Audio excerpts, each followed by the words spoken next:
Como todos sabemos, el cine mexicano tuvo una época de oro en la que México era lo más alto que podías encontrar dentro de este género. Pero de un momento a otro este género fue cayendo hasta terminar en lo que hoy es. Ojo, no digo que el cine mexicano ahora sea malo, pero hay que aceptar que no es lo mismo que lo que fue hace un montón de años cuando estaba en su apogeo. Porque a comparación de las películas anteriores, a comparación de las películas pasadas, hoy tenemos películas muy comedia, por así decirlo. Hola a todos, mi nombre es Jobo Marty, aquí les dejo mi Instagram en caso de que quieran ir a seguirme. Y bueno, vamos a comenzar con el video de hoy, que sinceramente es un video muy interesante. Vamos a ver qué pasó con el cine, o bien con la época de oro del cine mexicano, porque sabemos que antes era wow y ahora es un poquito decadente, ¿saben? Así que comencemos hablando de cómo México logró posicionarse como uno de los países que mejores películas sacaba. Todo esto comienza durante más o menos 1939, ya saben, la Segunda Guerra Mundial, en la que la Unión Europea, Estados Unidos, en lugar de ponerse a hacer películas como tal,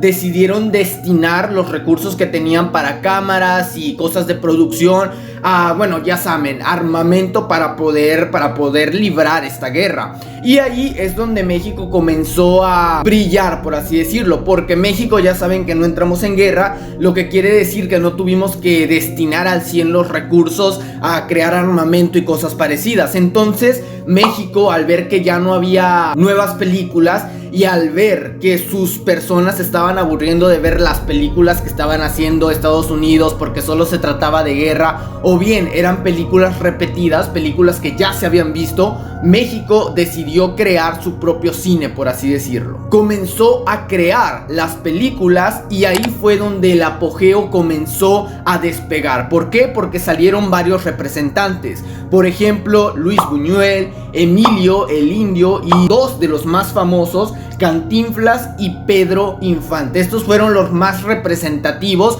Hay bastantes más, obviamente, porque hubo muchos actores que gracias a esto despegaron, pero estos son de los más representativos que podemos encontrar, o bien que podemos recordar cuando dicen época del cine de oro mexicano, especialmente por los últimos dos, Pedro Infante y Cantinflas.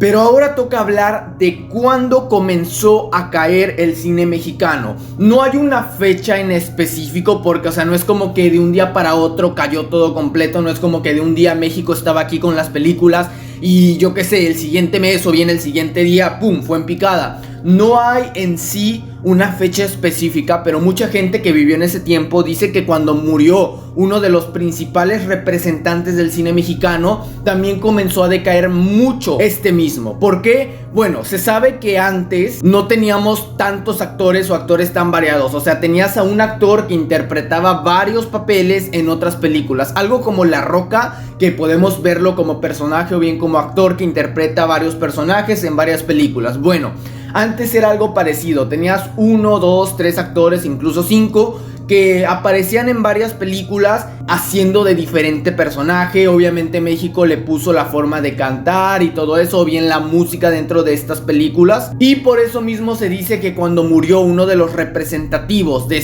esta época de México, el cine comenzó a caer porque ya no era lo mismo. O sea, es como si de repente quitas a un actor muy importante de la pirámide y se empieza a caer todo. Eso no es lo peor, o sea, lo peor es que México ya no se pudo recuperar porque la guerra terminó. Entonces ya no había necesidad de otra vez destinar todos los recursos a armamento y cosas parecidas, sino ya podías darte, vamos a decir, como que el lujo de poder producir de nuevo o poder hacer cosas que hacías antes de la guerra. Entonces ahí fue donde Estados Unidos comenzó a tomar la delantera de nuevo, porque como se sabe, comenzaron a hacer películas un poquito más de ciencia ficción y bien cosas que la gente parecía atraerles. Entonces era un nuevo género y obviamente México no quiso cambiar tanto el enfoque de eso. Obviamente tenemos algunas películas en donde actúa un personaje que son buenas de terror, pero las películas que estaban produciendo por fuera eran diferentes, eran de otro género. Tenemos a Terminator, Depredador y entre otras. Entonces eso hizo que la gente de nuevo volviera a interesarse en el cine extranjero y el cine mexicano comenzó a caer. Y obviamente no es como que le haya ayudado mucho al cine mexicano irse por por el tono de la comedia, porque como sabemos, durante los últimos 20 años no es como que México haya producido una película de tanta magnitud, o sea, una película que digas buena. Obviamente hay películas que destacan, hay películas que dices, wow, definitivamente es muy raro que no me encuentre comedia en esto, pero la mayoría de las películas que ahora podemos ver en el cine son películas mexicanas, pero ya sabemos de qué va a tratar. Va a ser una comedia que muchas veces posiblemente no te va a dar risa y que va a ser mala. Así de fácil. Pero podemos encontrar algunos referentes mexicanos que intentan cambiar esto. Sé que mucha gente posiblemente no esté de acuerdo con los 2 nombres o 3 que voy a mencionar, pero hay gente que realmente intenta hacer algo diferente, tal vez no para llevar a México otra vez a la época de oro, pero mínimo para hacer que sobresalga, o mínimo para poder poner a México de nuevo en la balanza de países que hacen películas que te sorprendes. Algunos de ellos son Benny Emanuel, Gabriel Carvajal, que si no se acuerdan de ellos, si no saben quiénes son las personas o los actores que aparecieron en la película Chicuarotes de Netflix de 2019, que debo de aceptarlo, a pesar de no ser una película grande, una película que digas wow, cambió mi vida, es una buena película porque representa una de las verdades de México. No todo completo, porque no todo México es así, pero representa una de las verdades que México tiene. Y muy pronto haré un video sobre eso. También tenemos algunos otros actores, por ejemplo Luis Méndez, María Treviño, que a pesar de irse un poquito a la comedia respecto a películas, algunas películas de ellos sí destacan que dices, wow, o sea, no es la típica comedia, es una película con un buen mensaje. Y tal vez no una película, pero una serie que Netflix desarrolló, es la serie de Club de Cuervos, donde estos 2 personajes anteriores aparecen.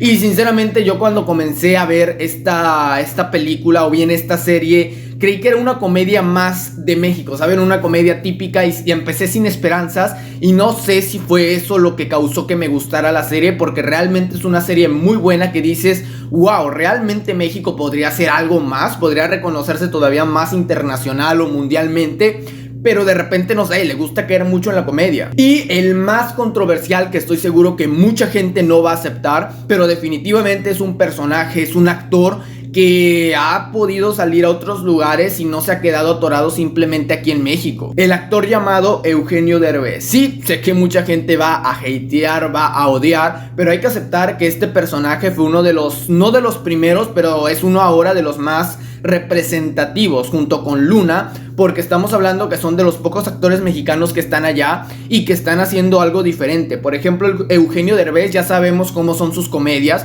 pero de vez en cuando nos trae películas buenas. Por ejemplo, Bajo la misma luna, no sé si hayan visto esta película, pero definitivamente es una película muy buena que deben de verla. También tenemos a No se aceptan devoluciones. Mucha gente se queja de esta película, pero sinceramente es una película buena. O sea, es una película triste al final de cuentas, porque, bueno, no sé si existe otra clase de película como esta, pero yo al verla la primera vez me pareció muy buena. Entonces, los 5 actores que acabo de mencionar son los que considero como que los más representativos. Obviamente hay más actores que también están haciendo algo por México, pero bueno, personalmente solamente conozco estos que siento que son los que están impulsando más, o los que intentan de vez en cuando hacer algo diferente. Pero no sé, dame tu opinión. ¿Tú qué crees? ¿Crees que México o incluso América Latina llegará a un lugar donde otra vez el cine sea bueno, o simplemente quedará ahí? Dame tu opinión y nos estamos viendo en un próximo video. Gracias.